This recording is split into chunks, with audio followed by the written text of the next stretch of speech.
নমস্কাৰ আজি এটা সংখ্যাৰ খেল চাব বিচাৰিছো যদি 6টা সেম ডিজিটৰ এটা সংখ্যা থাকে যেনে 777777 এটা আছে 6টা দুটা চাৰিটা 6টা কি ডিজিট আছে 7 আছে এনেকুৱা যেটা সংখ্যা থাকে তেনেকুৱা সংখ্যাবোৰ সদায় 7 11 আৰু 13 এৰে সদায়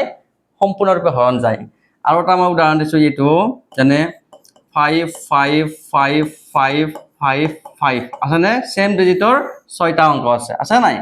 সেম ডিজিটৰ 6টা অংকৰে গঠিত এইবিলাক এনেকুৱা সংখ্যাবোৰ সদায় 7 11 আৰু 13 এৰে সদায় সম্পূৰ্ণৰূপে হৰণ যায় আৰু যদি 3 ডিজিট নাম্বাৰ এটা তিনিটা অংকৰ সংখ্যা এটা ফৰ এক্সাম্পল 345 আমি যদি দুইবাৰ ৰিপিট কৰো দুইবাৰ যদি আকৌ লিখো 345 বা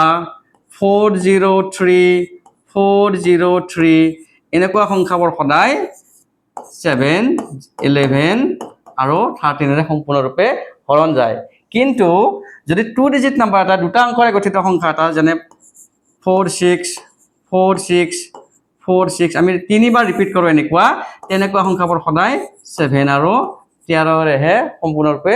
হৰণ যায় হয় না নহয় এবাৰ পৰীক্ষা কৰি চাওকচোন বাৰু ধন্যবাদ